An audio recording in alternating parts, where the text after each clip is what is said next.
Very important issue है जिस पे मैं आपसे बात करना चाहूँगा और आप सबका धन्यवाद भी करना चाहूँगा, क्योंकि जो आज इशू पे हम बात कर रहे हैं उसमें दिल्ली के मीडिया के कुछ चैनलों ने हमारी काफ़ी ज़्यादा मदद की है जितनी हमें उम्मीद नहीं थी।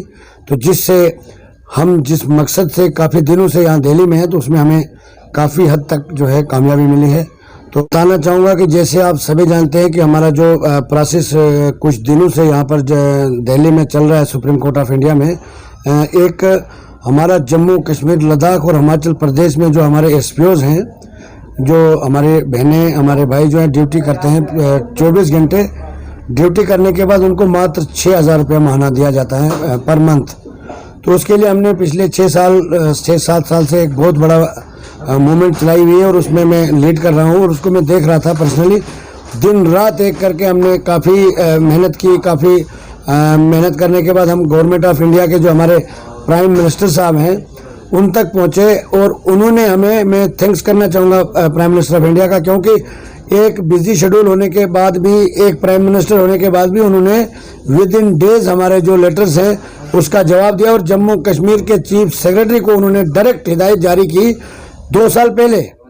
फिर पिछले साल में खुद आया, फिर मिला मैं और जुलाई में, उसके बाद 4 दिन के बाद उन्होंने रेस्पॉन्स दे दिया जम्मू कश्मीर के चीफ सेक्रेटरी को। उस वक्त हम ये डिमांड कर रहे थे कि इनकी रेगुलर पॉलिसी फ्रेम कर दी जाए और दूसरा मिनिमम वेजेस एक्ट जो है, जो ऑलरेडी गवर्नमेंट ऑफ इंडिया की गाइडलाइन भी है, ऑलरेडी वो इम्प्लीमेंट भी है, तो वो जम्मू कश्मीर के जो हमारे लद्दाख के हिमाचल के जो एसपीओज हैं उनके ऊपर भी वो इम्प्लीमेंट कर दिया जाना चाहिए। तो जो पिटीशन हमारी फाइल हुई है, जैसे आप जानते हैं कि हमारे जो सीनियर 5 एडवोकेट है सुप्रीम कोर्ट ऑफ इंडिया के, उसमें जो प्रोफेसर भीम सिंह जी हैं वो सीनियर एडवोकेट उस केस को, इस पिटीशन को आगे लीड कर रहे हैं। तो उन्होंने जो हमने रेगुलर पॉलिसी के लिए डिमांड की थी तो और मिनिमम वेजेस एक्ट के लिए जो हमने अप्लाई किया था, तो उसमें उन्होंने उस चीज़ को सिरे से निकाल दिया, क्योंकि उनका एक अपना काम करने का तरीका है, एक एक्सपीरियंस है, वो एक सीनियर एडवोकेट हैं। सैकड़ों के तादाद में उन्होंने सुप्रीम कोर्ट ऑफ इंडिया से केस लड़े भी हैं और आज तक उनका रिकॉर्ड है कि आज तक कोई केस उन्होंने हारा नहीं है।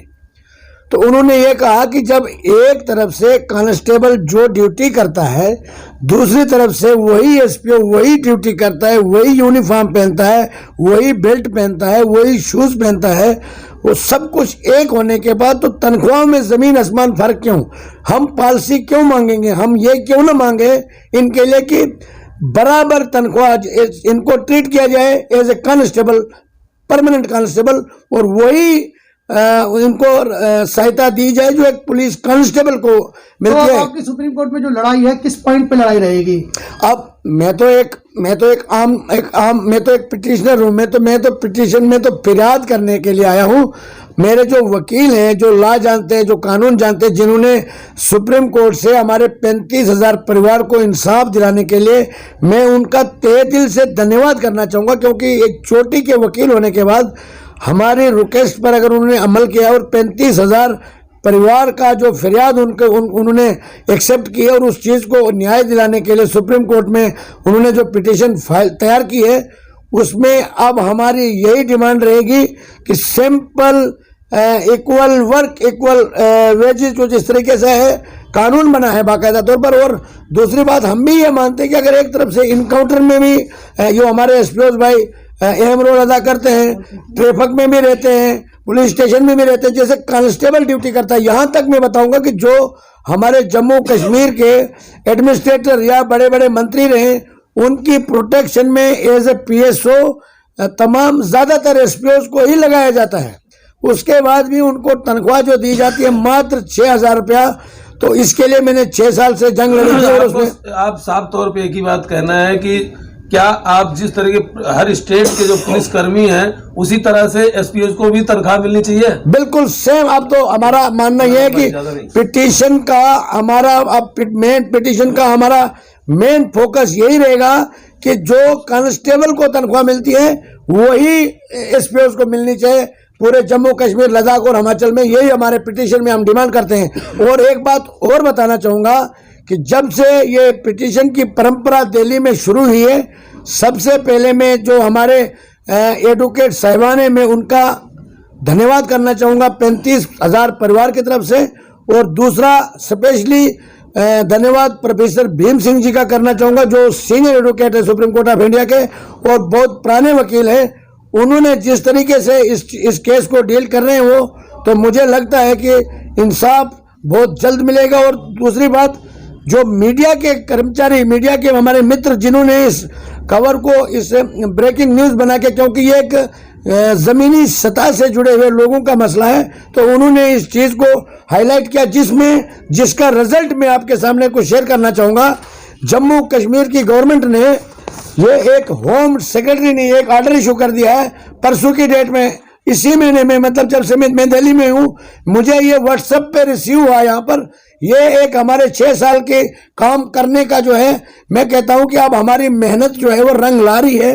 और जम्मू कश्मीर के एडमिनिस्ट्रेटर, गवर्नर इंतजामिया और टीजी साहब के नोटिस में ये आ चुका है। अब उन्होंने लिखा है कि आज तक जो फाइल पेंडिंग क्यों रही, 18 साल से इनके जो अधिकार है, सीधा कहे कि उसको लताड़ पड़ी है डीजी को, जम्मू कश्मीर के। मैं आपको दिखाना चाहूंगा, जो देखे मैं आपको दिखाना चाहूँ, इसमें क्लियर लिखा है कि 18 महीने से ये फाइल पेंडिंग क्यों रही, जवाब दीजिए। तो इसका मतलब यह है कि वो खुद एक्सेप्ट, गवर्नर एक एडमिनिस्ट्रेटिव पोस्ट होता है, नॉट ए पॉलिटिकल पोस्ट। जो है गवर्नर जो होता है, लेफ्टिनेंट गवर्नर जो होता है, वो पॉलिटिकल पोस्ट नहीं है, वो एक एडमिनिस्ट्रेटर होता है। और मैंने ये भी कहा है साथ में, मैं कोई भी government accommodation, no government transport, no government salary, without तमाम फैसिलिटीज के काम करूंगा। और मैं दावे से कह सकता हूं कि जम्मू कश्मीर के जो लोग हैं इस वक्त 90% हमारे गवर्नमेंट एम्प्लॉयज जो छोटे तबके से ताल्लुक रखते हैं वो सड़कों पर हैं।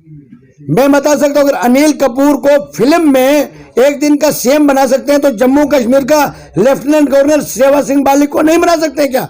बना दीजिए, मैं दिखा दूंगा। जम्मू कश्मीर हिंदुस्तान का अटूट अंग बोलने वालों को मैं बता दूंगा कि वाकया जम्मू कश्मीर हिंदुस्तान का अटूट अंग है। और जम्मू कश्मीर में जो 90% लोग सड़कों पर हैं, वहां पर वो हिंदुस्तान का झंडा दिल के साथ लगा के, ये मैं प्रूव करके दिखाऊंगा, without any accommodation, without any transport facility, without salary, ये काम करके मैं गवर्नमेंट ऑफ इंडिया को दिखाऊंगा।